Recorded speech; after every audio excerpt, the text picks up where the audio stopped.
What's up, everybody? It's your favorite show, Get a Bucket. I'm your host, Train, as usual. I hope you're all having a wonderful, wonderful day. Today, we got to talk about my NBA Finals expectations. But before I do that, please make sure to hit that like and subscribe button, comment, tell anyone about the show. Trying to get the ratings up a little bit, just a little bit. But like I said, ladies and gentlemen, we're going to talk about the NBA Finals expectations.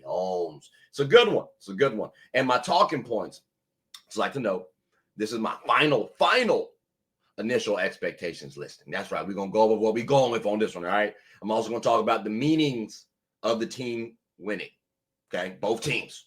And then finally, my finals game breakdown wish list. Fingers crossed, ladies and gentlemen. Fingers crossed. But let's go ahead and talk about the NBA playoffs because we are here. We got the Pacers. We got the OKC Thunder. It's a good time. I told y'all earlier, I lean OKC. I do lean OKC. A couple storylines for the finals, right? Arguably have the top basketball state. Indiana, top basketball state. That's what people are trying to say. And then we got the NBA's top atmosphere. Like when I hear the OKC Thunder fan base, specifically in the arena, it's a college-like atmosphere. Like imagine Duke Blue Devils, but for the NBA. That's what they're trying to paint the picture as. And then again, Mr. Basketball state of Indiana. That's what we're talking about. I've seen people talk about how the Pacers, how Indiana, they ain't really got much going on in the environment, but they're in the NBA Finals. That's all that matters right now. So again, OKC as an NBA champion, Pacers as an NBA champion. OKC sounds a little more appealing for some reason. It really, truly does. I think it also creates for more future drama and entertainment in the NBA. But again, ladies and gentlemen, we got some drama to talk about already. Like how this finals is kind of sparked by Paul George. Let's talk about it because remember, we know Paul George, how he was traded, by the Pacers. After the injury, too, the leg injury he had, that was tough. And remember the Pacers with Paul George, they looked like they could have dethroned LeBron James and the Heatles. So I'm just put it in context, right? But PG was brought in for a second rounder that was used to bring in Pascal Siakam. And he was traded to the Thunder, ironically. Now, keep in mind, too, that Paul George was also traded for Shai Gilgeous-Alexander. To the Clippers, he went from OKC to the Clippers. And they had a gang of draft picks that also brought in Jalen Williams and other players. And not just with Paul George, too, but ladies and gentlemen, we gotta throw into the mix that because of these moves, the Pacers did have Domantas Sabonis and Victor Oladipo from OKC. Guess what? They ended up trading Sabonis to the Kings for Tyrese Haliburton. Like, there's a bunch of stuff mixed between these two teams. Hell, even Nembhard and Ben Shepherd were flipped for Karis LeVert by the Pacers recently. So again, we do have some ties, some connection to the Pacers and OKC. And it's not just because they reached the finals. Again, ladies and gentlemen, shout out to Paul George for not really making the finals. Actually, now that I think about it, damn, that's tough. The teams that traded you away made the finals before you did. That's not going to end well. That's not going to end well. But let's not do too much Paul George slander, ladies and gentlemen, because, again, I do want to talk about these two teams, OKC and the Pacers. Now, I'm talking about OKC, right? We're talking about talks of a dynasty, okay? Talks of a dynasty. Will the Shea stands emerge? And what will their appearance be like? Buddy 1-0 in the finals. Oh, we 5 away from Jordan. You know what I'm saying? He done about 3 seasons, averaging 30. We on our way. I'm curious how the Shea stands, the SGA stands are gonna go. Also, the new OKC is greater than the old OKC. Talks, I'm not looking forward to hearing because I'm a Kevin Durant fan. All right. Don't get me wrong. This OKC is cool. And in theory, it might even be better than what the old OKC had. Individually, though, I don't know about that. That's tough. That is tough. James Harden, Russell Westbrook, and Kevin Durant were all the MVPs. J-Dub, Chet, I don't know about you. I don't know about y'all. Let's see. We also got to talk about OKC's future. Hey, They can't pay everybody. Ladies and gentlemen, look at this. All right, look at this. They got the MVP. They got J-Dub. They got Chet. They got Caruso. They got Hartenstein. They got Lou Dort. They got so many players who, especially if they win, their value goes up. Hell, teams are going to try to take the OKC Thunder's players away from them just to be strategic.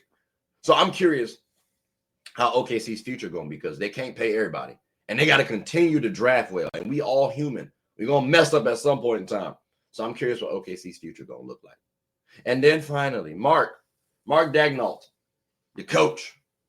What's his coaching status? Well, staff too, because they actually are they not bad. But Mark's status as a coach in the NBA, we're going to have to talk about that. I remember when Eric Spoelstra won the championship, and people were talking about give him time, give him a little patience. All right, cool. But now we refer to him as one of the best coaches in the NBA, right? So I'm curious if that narrative will start to change for Mark. But flip side to it, though. Let's say they lose. What happens to all those narratives? What happens to all those storylines? Keep in mind, too, James Harden, Russell Westbrook, Kevin Durant, they're still in the NBA, things like that. Mark, do you get fired after making it to the finals? We just saw people get fired after making it to the conference finals. I'm just saying. Hell, Darvin Ham made it kind of far and lost and got fired the next year. Just saying. It's very possible. So, again, OKC talks of the dynasty, talks of given the age of the trio, yeah, if y'all lose, I wonder if people will start slowing down those talks. But definitely curious about that. Now, ladies and gentlemen, this is one I really want to know about. Because, again, like I said, we're talking about the Pacers. We're talking about the Thunder, right, for the finals. And it ain't happened yet. It has not happened yet. But here's my thing, though, okay? We're talking about the Pacers now. Front runners, or are they legitimate title contenders? Was this a legitimate title run? Because, remember, we do have a lot of injuries with this Pacers squad. Well, I'm sorry, not the Pacers squad, who they played against. Like, this is trash. But you got to play against who you play against, right? Now, again, I've heard people talk about them being front runners. Hallie specifically, Tyrese Haliburton has gotten a lot of crap thrown at him this year, especially after the Olympics, where he won't really play it like that. But now he ain't really playing with y'all because his ass is playing in the NBA Finals. And he's gotten further than a lot of y'all a lot of players who you guys consider NBA stars. No shade, Donovan Mitchell, just saying. No shade, Joel Embiid, just saying. So, Haliburton vindication post the offseason. I think it's done. My question now is, where does he rank in terms of the NBA guards? And then is he a 1 or 2 option? I said he's a second option. He could be proving me wrong. He's had a couple of good games. To be fair, though, it was the Knicks. Knicks be nicking. But Haliburton is looking all right right now, point in time before the finals are starting. Now, Siakam, Pascal Siakam, you're a champion. I expect a lot out of you from this finals. What's your legacy going to look like? Ladies and gentlemen, if Pascal Siakam wins another finals, another championship, and let's say he becomes finals MVP too, how does Siakam look? We got some more. Hey, we got some more years left for Siakam. Just saying. So it might be a little interesting how people are viewing Pascal Siakam with this point in time. And I remember I said too, he has the most championship experience right now in the NBA Finals, at least tied with Alex Caruso, I guess. But from roles, he top dog right now. Then speaking of top dog, Miles Turner, the Pacers center, you've been doing a wonderful job, champ. You have been. You've been doing what they need you to do. I would love to see you blocking the ball, rim protecting just a little bit more. I know you're not always near the rim. Still, I'd like to see that up a little bit. But that's your best value to the team outside of spacing, being the third option. They need you in that regard.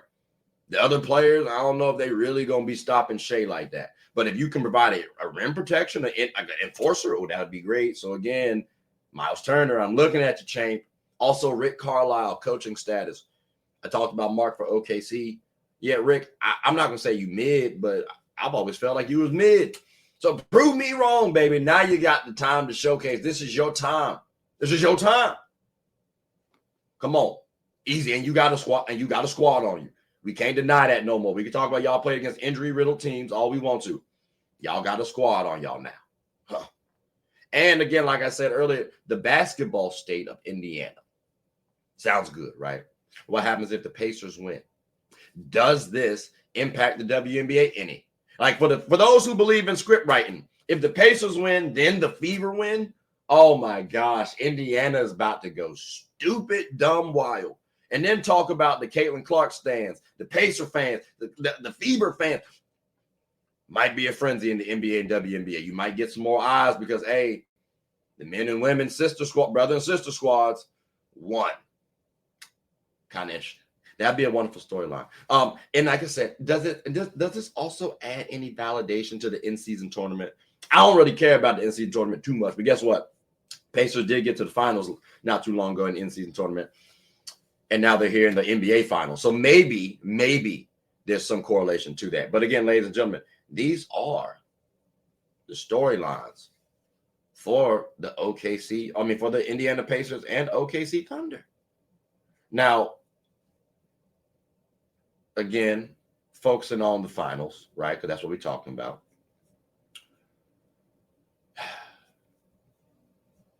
Pacers, Indiana, Thunder, Oklahoma City.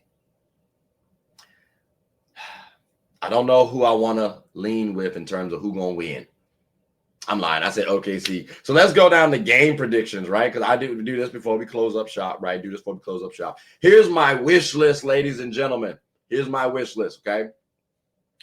Game 1. Pacers. Shout out Siakam, right? Like the Pacers taking game 1. Oh, I told y'all Thunder is overrated. Ooh, the West ain't that stacked. Got you. Then game 2. Thunder win. Shout out Shai Gilgeous-Alexander. He gets a little slack in game 1. It's okay, though. We cool. We going to bust a UE and bust that ass in game 2. Shout out, Shai. Then game 3. Because now, like I said, series tie 1-1, right? Thunder win game 3. Shout out J-Dub and Caruso. You know what I mean? They show up when they need to show up. Game 4. 3-1. No, I'm playing. Pacers win. They tied the series 2-2. They knew what time it was. Hallie had to show up. Shout out to Hallie. Then shout out Benny. Shout out Benny Matherin. You know what I'm saying? And then shout out my guy, Miley Turner. Now, Miley actually sounds quite terrible. Miles Turner it is. Those 3 show up for game 4. So now we tied 2-2, ladies and gentlemen. Now we tied 2-2. Game 5. This is the make or break one for me. All right? Pacers, shout out Siakam because he know we need to get this. We have to get this. We can close at our home. That's what he's saying. So he had to show up, and he showed out. Tip of the cap, Siakam. Game 5. OKC says not quite yet though. We gotta shout out Shai and Chet, right? Pacers, they missed the closeout shot. It was close. OKC just outpaced the Pacers. You see what I'm saying?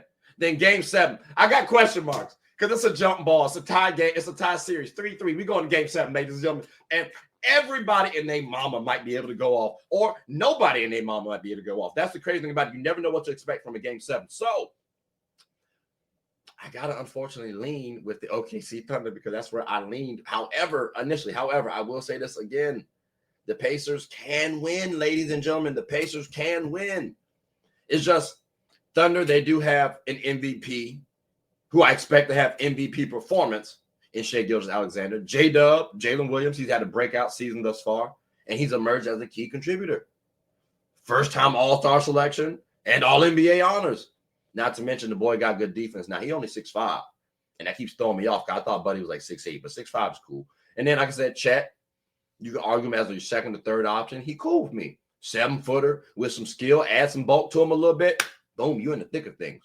But you in the NBA Finals, and you ain't got to do that just yet. So, like I said, the legacy of this Thunder squad, it could be a good one. And then when we talk about the Pacers, again, we're talking about someone like Tyrese Haliburton and his leadership. Because, again, he's had to be a leader. He's had to hold his head up high after not playing in the Olympics and being embarrassed, right? That's a 360 turnaround right there. Or 180. I'm sorry, not 360. That's a 180 turnaround right there. And again, we can start talking about him being an MVP, especially if he's viewed as the engine the way Steve Nash was. We also got to talk about this Pacer squad and why they're viewed as an underdog.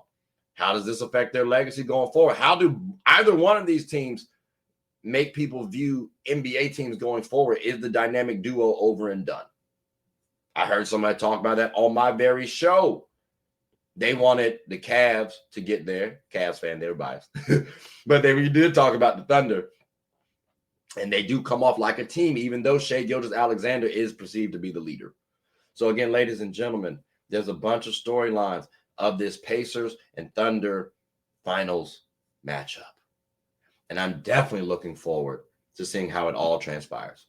But I'm also looking forward to seeing what you all thought about the show, what you all think about the finals, who you all leaning with, who do you all expect to win? And then the team that you think is going to win, is there a world where the other team can win? Let's be fair. Let's be fair. It's called space.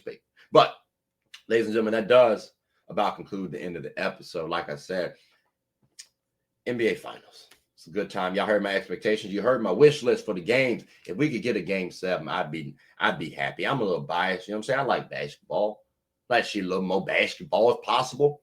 But I could also see too, like not a sweep. A sweep is tough. Like no game, that's tough, bro. That's so tough. If the Thunder get swept, I always believe your stars get you one. And that means you ain't got a star. I don't know. Like I can't say this was like I can't. And then same with the Pacers. Y'all can't get one game. Can't say you're a star. Siakam, I'll be looking at your ass too, boy. You can't get a game, dog, for real. Like Hallie, you can't get a game for real. All right, that's cool. But like I said, ladies and gentlemen, finals is tuning in. I hope y'all all tune in. But also make sure you continue to tune in, like, subscribe, comment, tell anyone about my show.